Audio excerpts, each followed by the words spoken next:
Nel 1989 Takeshi Kitano era noto al pubblico giapponese per il suo talento comico, che lo ha reso partecipe e artefice di popolarissimi show televisivi.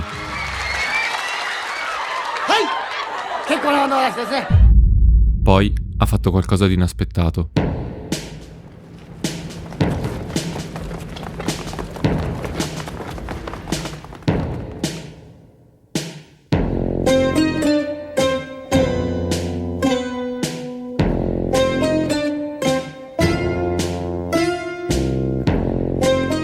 Senza aver mai studiato cinema e totalmente privo di esperienze, Kitano dirige e interpreta un poliziesco intitolato Violent Cop, progetto orfano di un'improvvisa rinuncia di Kinji Fukasaku. Alla celebre comicità si accosta una violenza ineluttabile, originata da uno sguardo tragico e nichilista, inedito agli occhi di chi l'ha conosciuto in televisione.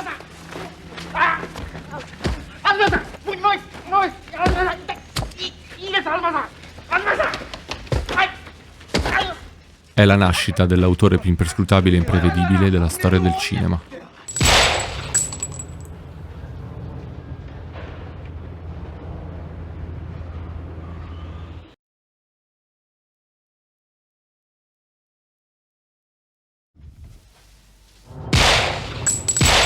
Violent Cop vede Kitano nei panni di Azuma, un solitario poliziotto che reagisce alla vita con violenza. A questa ferocia si contrappone la dolcezza con la quale si occupa di sua sorella Kari, affetta da una non specificata malattia mentale. Azuma parla poco, pochissimo. Quando non parla, picchia gli uomini dai quali deve ottenere qualcosa. E quando non picchia, Azuma cammina, e secondo Kitano cammina verso la sua morte. L'occasione arriverà presto, quando insieme al suo amico e collega Iwaki e al nuovo arrivato Kikuchi, Azuma è chiamato ad indagare su un omicidio che vede coinvolto il boss della Yakuza Nito e il suo fidato killer Kiyohiro. Domandandosi dove posizionare la camera e come filmare una scena, Kitano intuisce il potenziale espressivo del cinema, mutando e violando le regole canoniche del filmmaking. Nonostante narrativamente sia costruito sugli archetipi del poliziesco, con uno stereotipato detective solitario che si muove tra legge e criminalità, Violent Cop non è accostabile ai film d'azione americani e hongkongesi dell'epoca. Kitano decostruisce e trasgredisce su più fronti il genere, mettendo in scena un racconto personale. Nello script originale il protagonista doveva rifarsi al Callaghan di Don Siegel, un uomo duro, solitario e violento. Ma a differenza dello stereotipo del poliziotto d'azione, Kitano costruisce un protagonista con cui è impossibile empatizzare.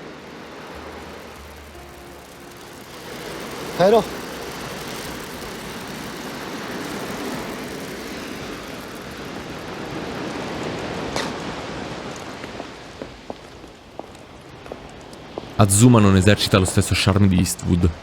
È un uomo goffo, impassibile, manchevole di empatia, il cui comportamento non è mai giustificato.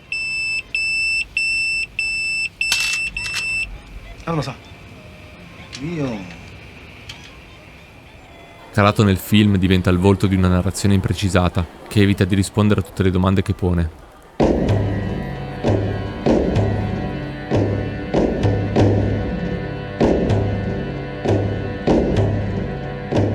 Il montaggio alterna scene coerenti con il progredire del racconto a scene apparentemente vuote, drammaturgicamente insensate, in cui si ha la sensazione che venga inquadrato qualcosa che si sarebbe poi dovuto approfondire. Il film è disseminato di passaggi poco chiari ed enigmatici, associati spesso a lunghi silenzi tra i personaggi o alla mancanza di descrizioni di alcune azioni, come nelle indagini di Azuma e Kikuchi, dove mostrano una foto senza che venga mai rivelato chi è ritratto. Lo stesso vale per il destino di Iwaki, di cui non è chiaro se è vittima di omicidio o di suicidio. È la dichiarazione di un totale disprezzo per lo storytelling hollywoodiano, dove tutto è esplicito e palesato allo spettatore. Dato ancora più evidente se si osserva l'improvviso cambio di tono nell'ultimo atto del film, quando Azuma viene licenziato senza dignità. Chiara inversione del troppo narrativo del genere poliziesco.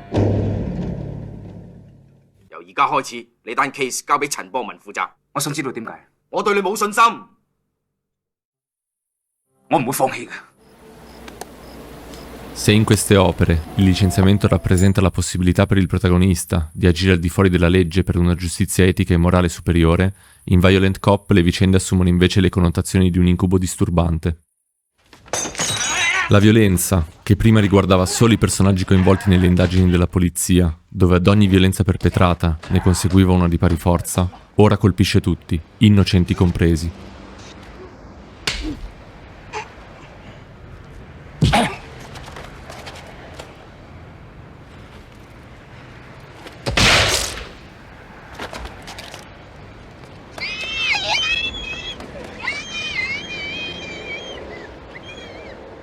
L'uccisione di questa ragazza innocente apre le porte dell'inferno per Azuma e per tutto il suo universo. Persino la sorella, innocente anche lei, viene drogata e stuprata da alcuni criminali nel buio freddo di un magazzino. Azuma, nel perseguire la vendetta, rimane solo con la tragedia dello stare al mondo e neanche l'inevitabile finale potrà ridargli la moralità perduta.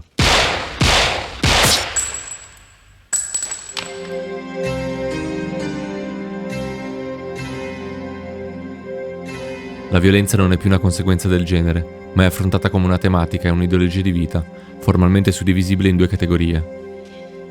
Una confusa, sullo sfondo e spesso mostrata fuori campo, e una esplicita, esplosiva e consapevole, in reazione alla prima.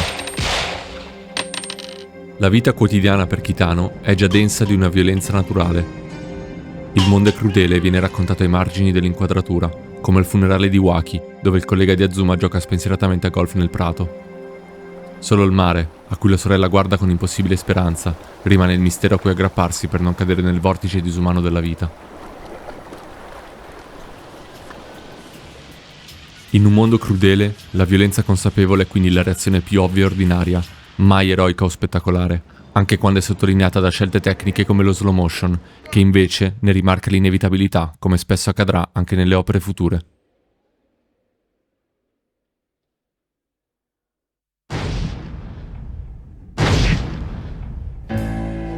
Due violenze dunque, ma anche due categorie distinte di personaggi che la vivono, i vecchi e i giovani, entrambi già presenti nella prima scena, dove un vecchio clochard, beato mentre consuma un pasto, viene aggredito barbaramente da un gruppo di ragazzini. Anche i personaggi principali della vicenda sono distinti in questi due ordini. Al vecchio Azuma, che esercita violenza perché disprezza la vita, è contrapposto il giovane Kiyohiro, assassino per puro piacere. Una caratteristica disumana che lo mette in opposizione col suo vecchio capo Nito, che pur appartenendo all'ambiente criminale, conserva l'etica e il rispetto, al contrario dei giovani scagnozzi di Kiyohiro, guidati da un'incontenibile ferocia che li porta a rapire e stuprare la sorella di Azuma. La giovinezza è pertanto bestiale, istintiva e perversa, e si contrappone all'etica e al codice che regola il mondo degli adulti, sottolineando la degenerazione civile e sociale ritratta nel film. Si può quindi affermare che l'idea kitaniana di doppio nasca con quest'opera, un concetto inseparabile dalla figura artistica di Kitano, regista-autore e star televisiva comico. Take-san, こいつにサインしてもらえないですかね。いいよ。すいません。北野さんへって入れてくれますか。名字俺と同じか。In futuro, riconosciuto per il suo forte contrasto tra violenza e poesia, commedia e dramma, silenzio e musica, vita e morte, un delicato equilibrio che per Kitano è la base dell'arte e della vita. Questa precisa descrizione del pensiero è solo una parte di un cinema già pieno di idee. Tra queste, l'uso della musica e il montaggio, con il quale Kitano dona allo spettatore diverse anticipazioni sul futuro dei personaggi, riguardanti spesso la loro morte. Questo gioco di anticipazioni assume connotazioni magiche e misteriose se visto in relazione alla vita personale di Kitano, dove alcuni elementi del film possono considerarsi previsioni sul suo stesso futuro. Ad esempio, attraverso la visita di Azuma ad una mostra di Marc Chagall, Kitano incontra la pittura, che lo riabiliterà dopo l'incidente in moto nel 1994. Prima di concludere, è comunque importante notare che nonostante l'impronta fortemente autoriale, Kitano ha dovuto fare diversi compromessi nella direzione del film, che risulta spesso formalmente indeciso sulla direzione da prendere. Da una parte l'inconfondibile stile di Kitano, con le sue lunghe inquadrature silenziose, e dall'altra l'uso di movimenti di macchina virtuosi, operati dal talentuoso direttore della fotografia, che vuole invece realizzare un film in linea con gli altri noir sul mercato. Il film è rimasto in sala solo una settimana, ricevendo un pessimo riscontro da parte del pubblico, divertito da ogni apparizione su schermo del celebre comico.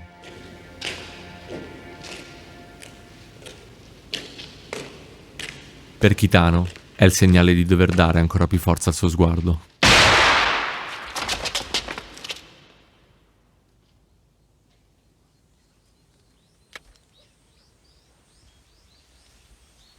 Spesso considerato un secondo esordio, Boiling Point è più propriamente il rovescio formale e artistico di Violent Cop e simboleggia l'inizio di un percorso di indipendenza creativa.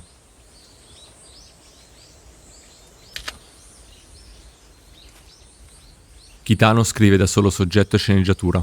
Sceglie personalmente la troupe, affidando ruoli centrali ad alcuni membri del suo staff, molti dei quali diverranno futuri collaboratori abituali. Interpreta nuovamente una parte da protagonista e svolge il ruolo di secondo montatore, anche se non accreditato. L'unico fronte nel quale non è ancora totalmente indipendente è la produzione, affidata nuovamente alla Shochiku, ancora convinta di poter agganciare il pubblico televisivo di Kitano.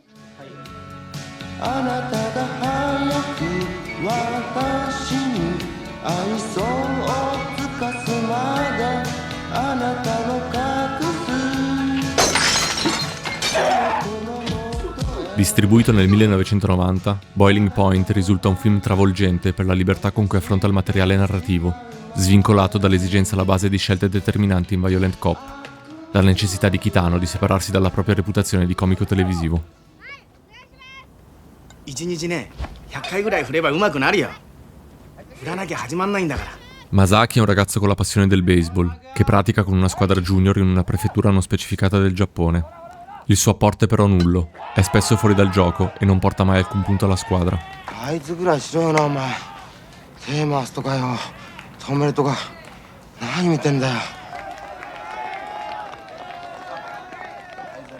Fuori dallo sport, Masaki lavora in una pompa di benzina, dove la situazione è pressoché simile.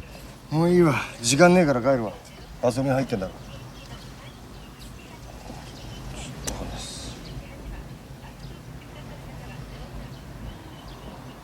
まだか Masaki è sostanzialmente un emarginato, un fallito senza speranza di inserimento nel contesto sociale che vive. L'unico spiraglio di luce è rappresentato da una ragazza, con la quale inizia a frequentarsi. バイク乗ってるんですか？どっか行く？ Nonostante esordisca come un tipico racconto sportivo di formazione, dove il giovane protagonista affronta le fatiche del mondo attraverso lo sport, Boiling Point è una bomba di violenza pronta ad esplodere.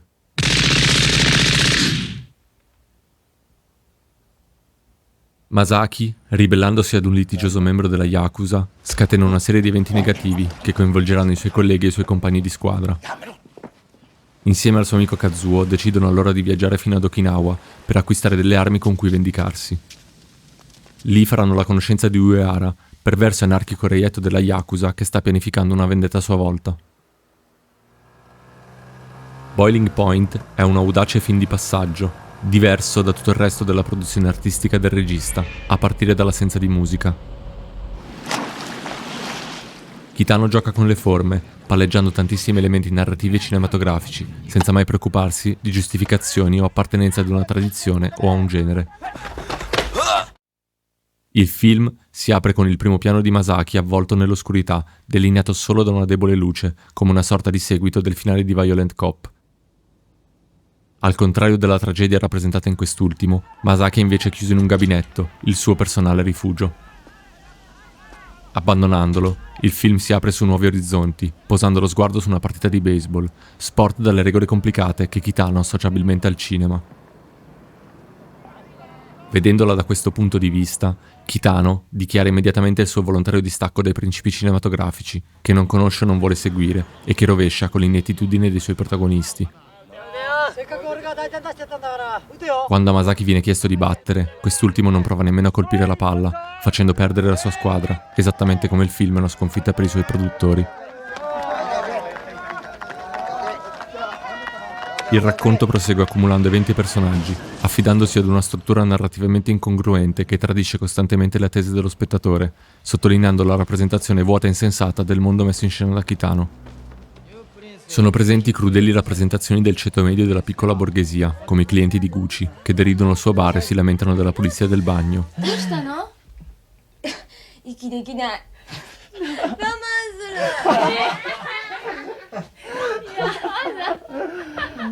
てめえなんか野嘘してりゃいいんだよ。 O i colleghi di Masaki, pavidi e sottomessi alla Yakuza.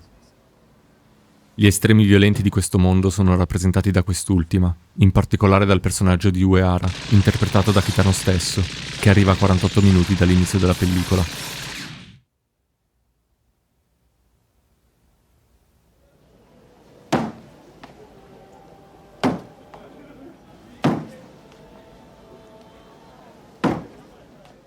Uehara è uno dei personaggi più folli e crudeli nella filmografia del regista, un gangster che non ha rispetto per nessuno e che colpisce senza preavviso, contrariando anche le sue stesse intenzioni. Chiede alla sua ragazza di avere rapporti con il suo socio, per poi punirla violentemente. 何怒ってんの？昨日玉木とやったろ。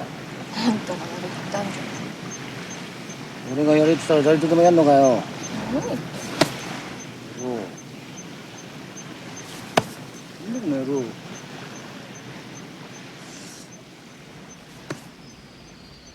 Negozia le armi da contrabbando con il soldato americano, uccidendolo subito dopo.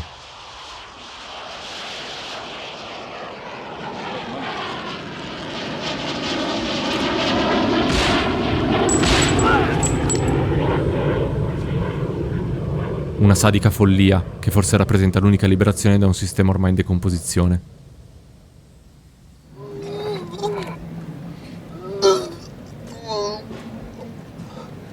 Anche la figura femminile ha un ruolo in questa indagine.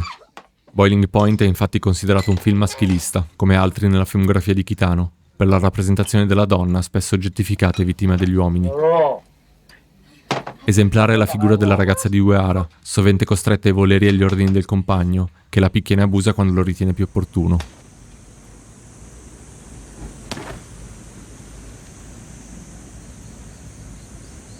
È mostrata incapace e debole, soprattutto quando non riesce a giocare a baseball sulla spiaggia, provocando la reazione violenta del suo ragazzo.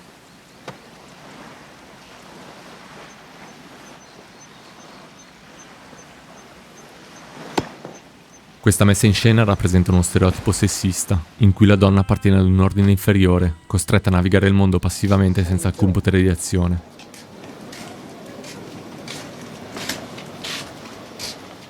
È importante però vedere il contesto più grande. Kitano mette in scena la società giapponese, dove la mascolinità tossica è correlata al mondo della Yakuza e alla sua cultura violenta. Ci basti pensare ai principi fondanti di quest'ultima, costruiti sul modello della famiglia patriarcale, dove è imprescindibile l'obbedienza al capo e al codice, onde evitare pesanti punizioni, tra cui il famoso taglio della falange, con cui viene introdotto il personaggio di Uehara. Quest'universo patriarcale maschilista è forma dei suoi tormenti, mostrati nella sequenza onirica fine film, dove il gangster si vede nel futuro attraverso 4 tagli di montaggio veloci.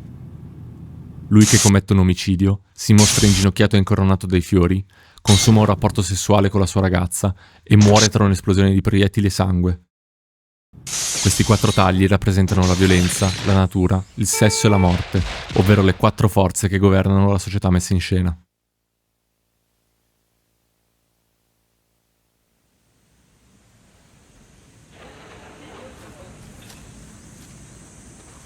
降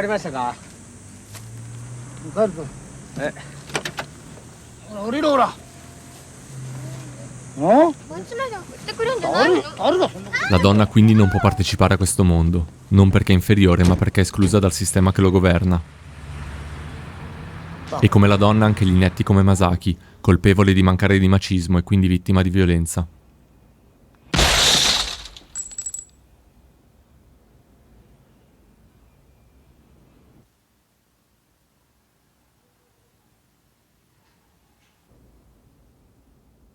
È infatti fuori campo, lontana, impossibile e misteriosa la storia d'amore tra Masaki e Sayaka, la cui purezza e dolcezza non troverà mai spazio in questo racconto violento. Ma non c'è solo nichilismo e sfiducia nel film. Kitano suggerisce anche altre 2 cose importanti. La prima è modo di sopravvivere a tutto questo declino, attraverso il gioco sulla spiaggia, scena primaria del suo cinema, nonché simbolo kitaniano di regressione alla purezza.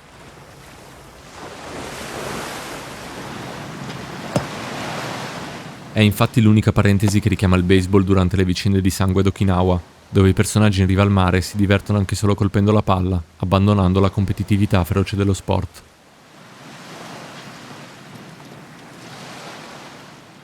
La seconda è che potrebbe essere tutta fantasia, come indica il finale del film. Masaki e Sayaka si dirigono verso gli uffici della Yakuza a bordo di un'autocisterna, che esplodendo pone fine alla vita dei due amanti e metaforicamente di tutto il sistema.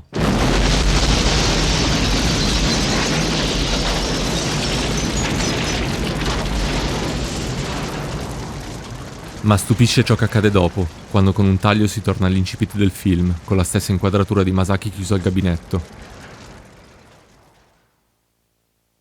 Tutta la vicenda potrebbe quindi ridursi all'immaginazione di un adolescente chiuso in bagno, scelta accompagnata dai riferimenti comici ai bisogni primari, che potrebbe anche motivare le contraddizioni del film.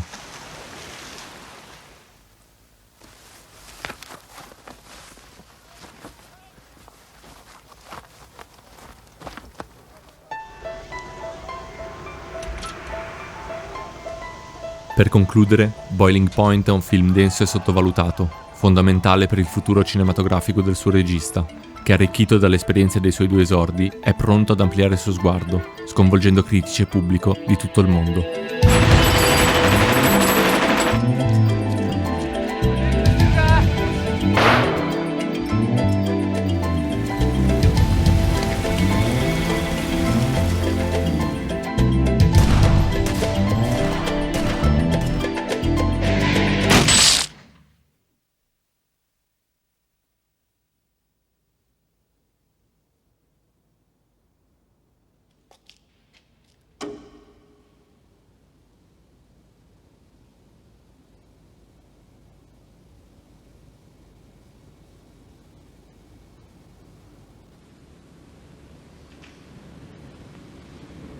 どいつもこいつも気違いだ。